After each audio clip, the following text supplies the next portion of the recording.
The crash jolted me awake, a sickening crunch, followed by the screech of twisting metal. I stumbled to the window and froze. Jake Dawson, the son of the HOA president, had slammed his silver Mustang into my fence, the front end crushed. The smell of burning rubber hit me. I stepped outside, boots scraping gravel. Jake was standing there, dazed, fumbling for his phone. He mumbled, "Crazy, right?" I crossed my arms, watching him like a hawk. Then Patricia Dawson stormed down the street, her robe flying behind her. "You're paying for this," she shrieked. But what happened next would turn the tables entirely. Patricia Dawson wasn't wasting time. As soon as her son Jake's car came to a halt, she was already marching down the street, silk robe billowing behind her like a cape. She didn't check on Jake or the wreck. No, she went straight for me, her eyes sharp and filled with that trademark entitlement. "You," she barked, pointing at me like I was the one who'd caused the mess. "Fix this fence by sundown, or I'm having the HOA fine you daily." This is an eyesore I couldn't help but scoff. She wasn't even trying to be reasonable. The wreck was her son's fault, but here she was demanding that I shoulder the responsibility for the damage. "I'll replace the fence," I said, my voice flat, "right after your son brings it back in one piece." Her face went red. "Don't talk back to me. Your fence was illegally placed, and my Bradley could have been killed." I didn't flinch. I just stood there, arms crossed, watching her lose control. This was about more than a fence. It was about her image, her perfect son, and her need to control everything around her. She couldn't stand that her son had crashed, and now she was trying to drag me into it, making me the villain. She wasn't just trying to fix a fence, she was trying to fix her pride. But I wasn't going to let her. The next few days were quiet, too quiet. But I could feel Patricia's anger simmering beneath the surface like a storm waiting to break. Every morning I'd find another HOA notice tucked into my mailbox, warnings about the fence, warnings about my unapproved property. Each one was more ridiculous than the last. The last one told me my garden was too wild for neighborhood standards. Wild. It was a patch of wildflowers I'd planted to attract bees. Sam laughed it off, but I could see the tension in her shoulders. We dealt with Karen's overreaching before, but now Patricia was getting in on the act. It wasn't just about fixing the fence anymore. It was about power, about making me bow to her rules. And that wasn't going to happen. I made a mental note to keep the footage from the door cam just in case. At the same time, I started making calls to get quotes on a new fence. If this was going to drag out, I needed the evidence in my corner. Then the next incident happened. A couple of nights later, I noticed a black SUV parked across the street. Not unusual in itself, but the car was pointed directly at my driveway. The engine was off, but the lights were on, just barely visible from the street. I couldn't help but wonder, was Patricia watching me again? Layer 2, boundary violation, 150-200 words. It wasn't until the following Saturday that Patricia made her move. I was in the backyard enjoying a quiet moment with Sam when I heard the unmistakable sound of a camera clicking. I turned around just in time to catch Patricia ducking behind a tree across the street, her phone raised like a sniper rifle. She was taking pictures. I marched over to the fence, my boots crunching on the gravel. "Patricia," I yelled. "What the hell are you doing?" She straightened up, phone still in hand, looking as smug as ever. "Just documenting the state of your property, Cole. HOA business. You know how it goes." I stepped closer, my temper flaring. "This is private property. You have no right to be taking pictures of my house." She shrugged, flipping her hair back as if I were the one breaking the rules. "I'm just making sure everything's up to code. Your fence, the wildflowers, all of it. I don't want any more accidents happening on my watch." I couldn't believe it.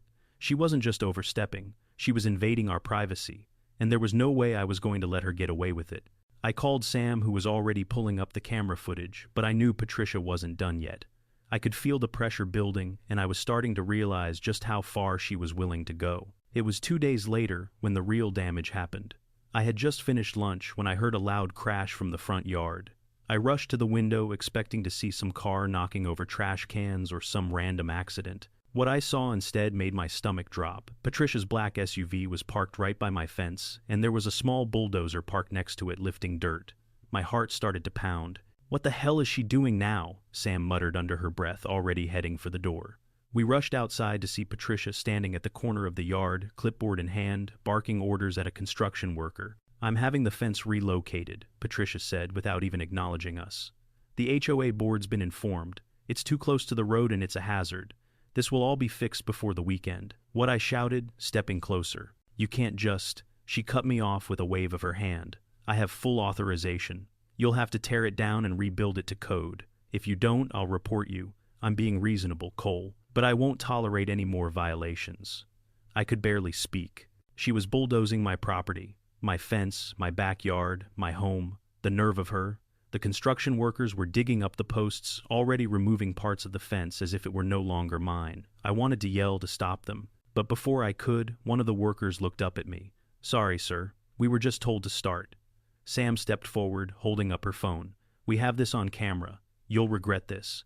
Patricia's smile widened. "Do what you have to. I'm within my rights." I couldn't believe what I was hearing. There was no doubt in my mind this wasn't just about a fence anymore. This was Patricia trying to get back at me to break me down. She wanted control, and she was willing to tear my life apart to get it. I stood there frozen as the construction crew continued to rip apart the fence, but my anger was rising. I couldn't let this happen, not like this. I grabbed my phone and dialed the police. By the time the cruiser pulled up, Patricia had already disappeared, hiding behind the SUV like she didn't have a care in the world. The officer walked up, a blank look on his face. "What seems to be the problem here?" I pointed to the destruction. "This woman, Patricia Dawson, just ordered these workers to tear down my fence. She's a member of the HOA, and she's using her position to cause trouble."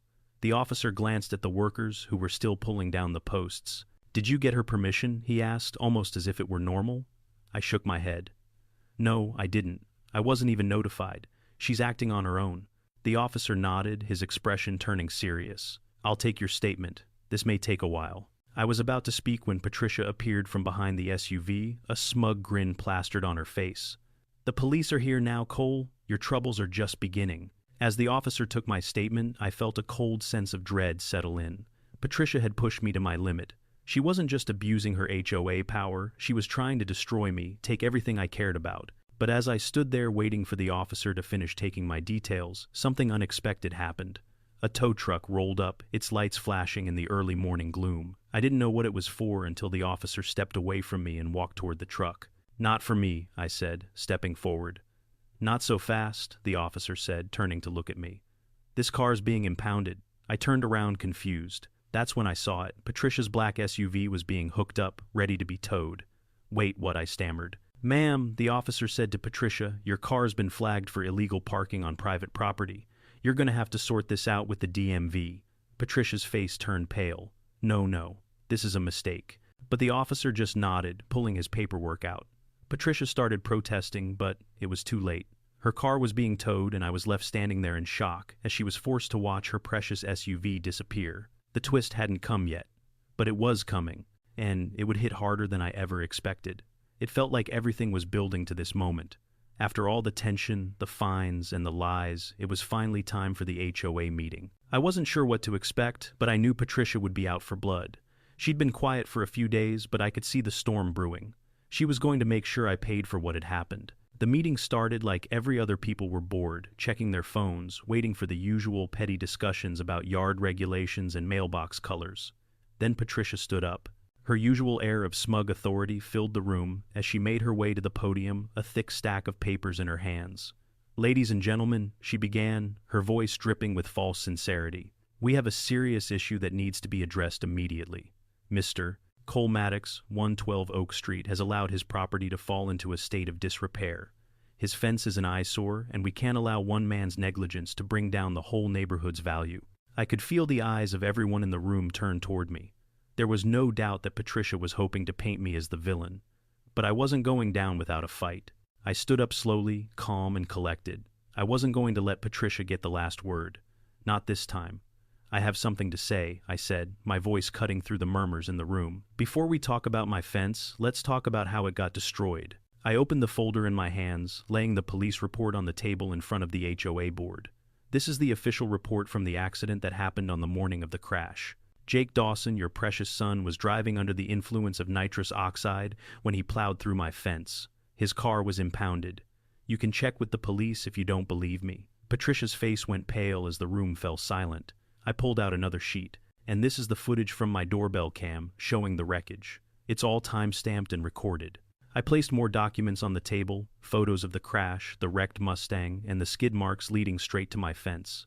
"This isn't about aesthetics, Patricia. It's about the fact that your son was reckless and caused this mess. You should be addressing him, not me." The board members exchanged glances. Patricia was speechless. Her mouth opened, but no words came out. I wasn't done. Now let's talk about the HOA fines you've been trying to hit me with. I continued unfazed. You've been threatening daily fines, claiming my fence is illegally placed. Here's the original permit for the fence signed and approved by your very own board members, including you, Patricia, 3 years ago. I have the original inspection report from the city stating that my fence meets all codes. I laid the papers down with a satisfying slap. I'm not here to argue over a few boards. This is about how you've abused your power as HOA president. You've been targeting me and my family all because your son made a mistake and was arrested on my property. Patricia's face was turning red. She tried to speak, but I wasn't finished. And as for the fines, I added I've already contacted my insurance. They're covering the damage from the accident. Your son's insurance company is responsible for my fence repair, not me. So, unless you want to start an official lawsuit, I suggest you stop wasting our time. The room was dead silent. The other board members were shifting uncomfortably in their seats. Patricia's entire plan was falling apart. She had no defense. No one had expected me to come prepared like this. Patricia opened her mouth, but all she could muster was, You're making all of this up? I'm not making anything up. I shot back, my voice steady but firm. You know exactly what's been going on here, and now you're exposed. I turned to the rest of the board, looking them each in the eye.